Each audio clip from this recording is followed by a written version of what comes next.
Yo, what's going on, guys? Hope you guys are doing well. I'm using a new mic here because my main one is kind of broken. I'm finding a replacement. So in the meantime, I'll have to use this mic. I hope it's not too bad. But as long as you guys can hear me, we should be good. So this video is gonna be a Samuel build.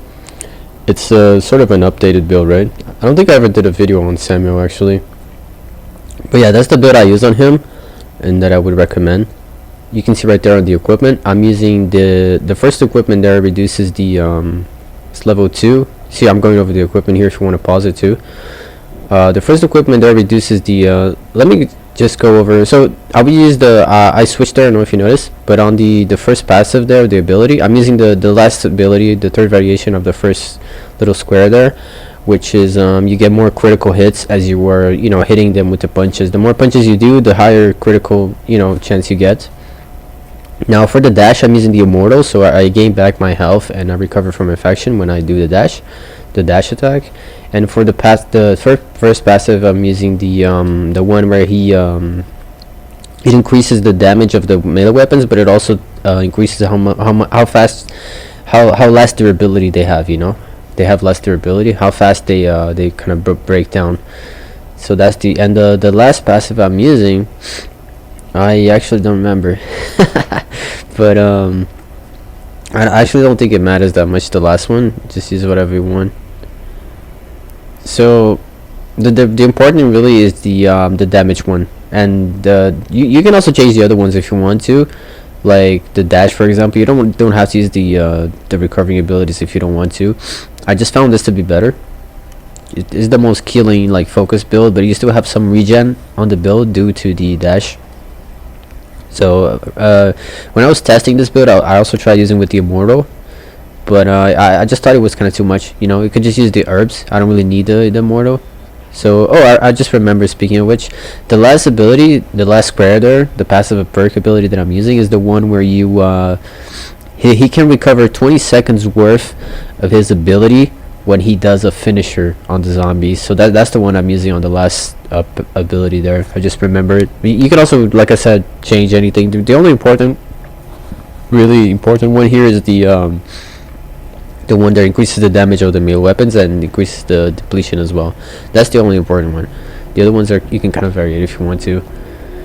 Now going back to the equipment that I showed you there, you see right there, I did the finisher. I don't know if you noticed that. You can go back on the video, but you see how much he recover his ability. You see the ability is already more than, it's like 70% recharged already, just because of that single finisher. So it's kind of pretty crazy there. Also, so going back to the equipment, I'm using the first equipment I was using there was the one that how I say it increases the durability. The weapons won't deplete as fast. I'm using the level 2 of that one. The reason for that is to counterbalance the passive ability that you're using, which increases the depletion. So you have the passive ability increases the depletion, but your equipment is decreasing the depletion, so it kind of balances out. That way you're not gonna run out as much on the repair kits. So that's gonna I wouldn't change that equipment. It's kind of crucial there as well, because if you're not using any kind of reduced depletion on the equipment, it's gonna go you're gonna go through the repair kits super fast. You're definitely gonna run out as well. You pretty much are gonna have to only spend your money on repair kits, because otherwise you're not gonna have them if you're playing a match like this that has a lot of creatures. So that's why I have that equipment there. And you see right here, I'm using the ability that I mentioned. I think it's the best one because it's the best one for killing, which is he increases the hits, and you see the damage is pretty high too. You also get a lot of criticals. Now moving on with the equipment, I'm using the highest damage on the melee weapons, which is the level 3, highly increase the the damage on the melee weapons. And I'm using the I don't know if you noticed there, I'm also using one that increases the chances of a critical hit on the melee weapons specifically. So the level 2, there's only 2 levels, right? So I'm using the level 2, which costs 4 points, I believe. And finally, the last equipment, I'm using the dog tags, which cost 10 points. and they also increase slightly the damage of the melee weapons, but they also moderately increase the chances of a critical hits. Now, so this build, I used to use a full damage build, but now due to the 25 point equipment, and this all that I mentioned is going to cost 25. So you're gonna use the full 25. It's still gonna have the high damage. It's still gonna be pretty noticeable, but you're just gonna do more critical hits due to all the equipment of increasing the critical hit chance, which in turn is just gonna make the damage even higher, right? Because the base damage is always gonna be smaller than what you would get from doing an actual critical hit. So that's the idea of the build. And you can see, like, if you notice from the gameplay, I think, like, if you hit something like 4 times, usually at least one of those is going to be a critical hit, you know, sometimes 2 of those, so it's pretty consistent on the criticals. It's really not that bad. And so you see right here as well something. Let's go to the gameplay now that I mentioned everything about the build. You see that I bought this weapon, I think it's Hayden that they call it, something like that. Now, the reason why I really like that, using that on Samuel and Tyrone, because they really don't rely on weapons. So buying this weapon, you know, but you need some kind of weapon on your hand, otherwise you cannot deal with traps, for example. You know, you cannot shoot the traps, because if you blow the traps with your hands, it's still gonna hit you. So it's kind of dumb that way. It's better if you have a weapon. Usually I pick up the up from my teammates on area 1, and that way that's what I use for weapons. But having the up is gonna gonna cost 2 slots essentially on your inventory, right? Because you still gotta carry the ammo. So having this weapon not only is a really strong weapon, but it also I'm only gonna need 1 slot in my inventory to carry it. So as soon as you get to area 2, if you can buy it, I'd say it's a better alternative to the up. But you can still use both. As you can see, so the plan of this build is really just go for the dash so you can get the recovery. It's especially good against infection, like you can see here. And the dash itself already going to do, you know, almost 1,000 damage, like 500 to 1,000, so it's pretty high already. And so you should be able to finish the creature with like 2 extra hits from your melee weapon, like 1 or 2 hits depending if you get a critical. And you see the damage is kind of, you know, not too high, not too low, to where you can sometimes get a finisher here and there, which is gonna help you replenish your fever skill much faster. Like I mentioned, that I have the passive. That 20 seconds is a lot of fucking time. So if you can get a finisher, like 2 finishers, you're essentially gonna have your ability fully like charged, which is kind of crazy. And everything just kind of feeds on itself, because if you get the ability, you can use it. And that's going to make it so, you know, you can kill a lot with your ability active, because it increases the critical on the punch. It's like every punch is like 1,000 damage or more, so it's pretty high. And he also gets super fast. The speed of everything increases when you have your fever skill this variation of the fever skill active. So yeah, that's the idea. You're really just killing everything inside. That's really the idea of this build. And I think with the criticals, once you get to area 3 as well, I'm going to show you guys the core damage. You can get like 4,000 when you get a critical, 4k if you're using the sledgehammer, right, which is the best weapon for Samuel. So you should definitely always get the sledgehammer, if not on area 2, on area 3 for sure. But you can get the damage like to 4 like a little above 4,000, which is crazy. Like, you're gonna destroy the core super fast, and you can be all by yourself as well. You can easily destroy the core, especially if you have a green or a yellow herb. So this is the build, the most complete build I think for Samuel. Like, you have the weapon, you can do with camera. One thing I can mention as well is that the Hayden, I think it's the Hayden. I'm gonna call it Hayden. This electric weapon not only has infinite ammo, but it's also really good for destroying cameras. So if you need to destroy cameras, that's also another good reason why I recommend this gun instead of the up, because no, it has the ammo, but it also is really good for destroying cameras, and to an extent killing creatures as well. Sometimes you don't always want to get close to the creature. Maybe it's infected, you know, you want to shoot it from afar, so having that weapon gives you that possibility. And you see, I'm playing on a squad here, so we're all together. We're not really talking, but we are together. And these guys are, you know, pretty decent, pretty good. So we're kind of just like steamrolling this Spencer. He decided to go with the creature build, which is always a bad idea when you get a good team. because the creatures are really never reliable, man. And he's tried to use the invincibility anchor here and there, but the Jan and everyone is just on top of the cameras.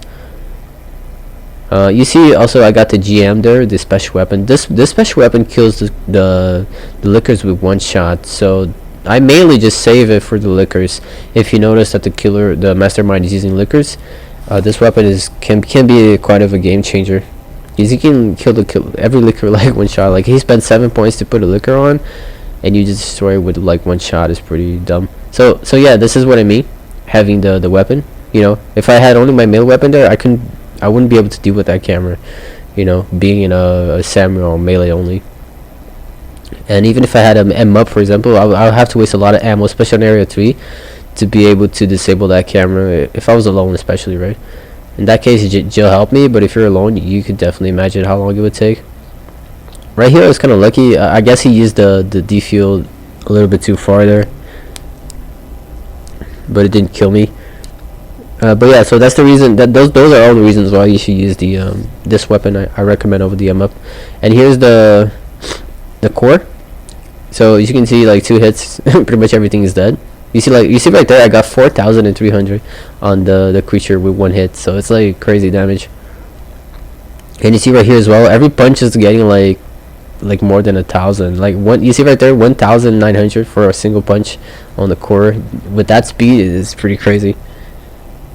It's all due to the criticals, you know, that I have on the equipment. So you're getting the highest damage. Also combining with the green or the yellow herb makes it pretty overpowered.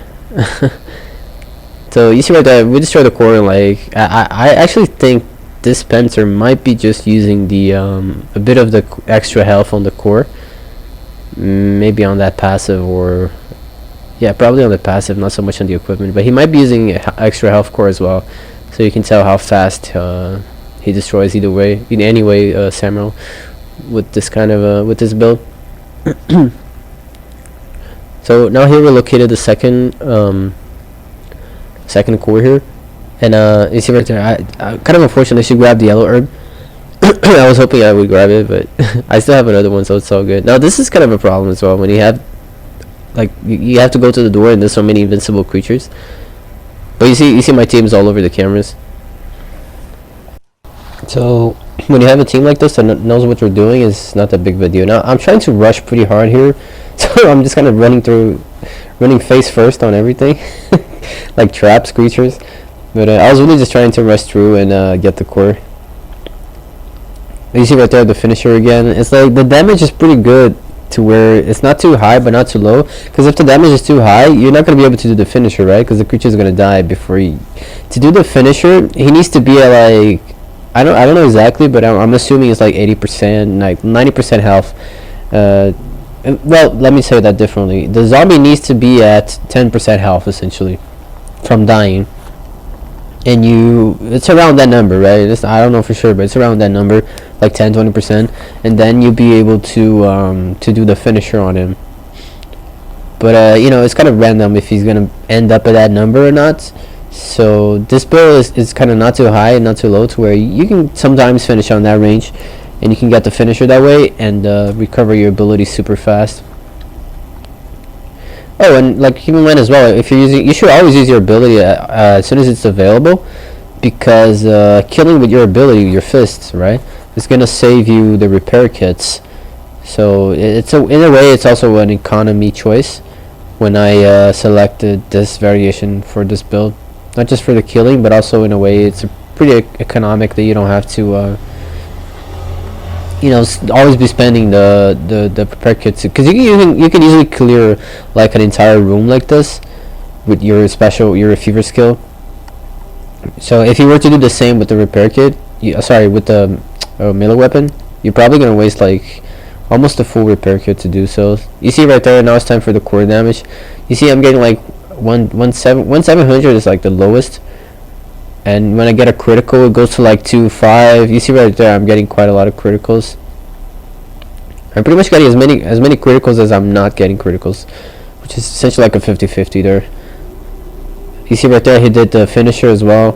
But it also, I don't know if you noticed, but it did recover my ability when I did the finisher, even though I was like actively using the ability. So that's something you can note as well. Also, something I did right there, I canceled my ability so that it would start the recovery process again faster than if I were to just wait around not killing anyone. You know, you can cancel it by pressing the. It's the same way you activate. If you can cancel it that way at any time. It works with I think Jill as well. Any kind of ability that's ongoing. Fever skill, that is, right?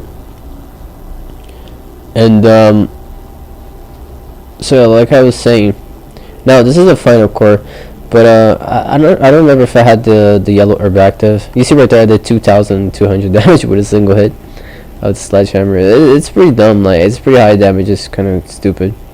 Like, you're just gonna melt like any kind of creature that steps in your way. And you see right here what I mean by having the gun. It's really useful. Right there, you can also use it to get the cameras if you need to. Or maybe you're playing Nikolai or something. This weapon will help you a lot dealing with the cameras. It's kind of slow if you're shooting by yourself, but especially if you have your teammates, because every shot is like 30-20% of the health of the camera gone. So yeah, there's a lot of creatures, but you know, I'm just gonna go through everyone with my damage here, as you notice. And also I was using the dash so I can get the recovery going, not get infected as much. So you see 3,000 damage. I think I have the yellow herb effect here, or do I not? It looks like I do not. But you see, you can get like close to like 300 even without the yellow herb, which is pretty crazy. If you get the yellow herb, it's probably gonna go like 4,000 or higher. And you can also use, like I'm doing here, the special ability to save your repair kits. But also, it's always best when you use your ability that you hit the creatures, because every time you hit the creatures, you can see the number there. It increases. Every punch you hit on a creature will increase the chance. I think it goes up. I don't think it has a limit. Honestly, maybe it's a limit of 12 or something, 8. But once you're at that number, the damage gets like super high. And so now I definitely have the yellow herb effect. And yeah, so that's the build, guys. It's like it's really just like the the best overall that I can think of, because really the strength of Samuel was really just killing everything with the melee weapon and the recovery as well. So with this build, you're not missing out on any of his strengths. You also still have the speed of the dashing and everything, like you see me doing here. And you know, you can destroy cores by yourself like super easy as well. So and this is another trick. You see right there, I did 3,000 damage, man, for a single hit. That's like so stupid. And that's really just the effect of the critical hits on the equipment. That's why I use it there. It's always more. It's worth more if you can get the critical hit than just a base damage increase, you know.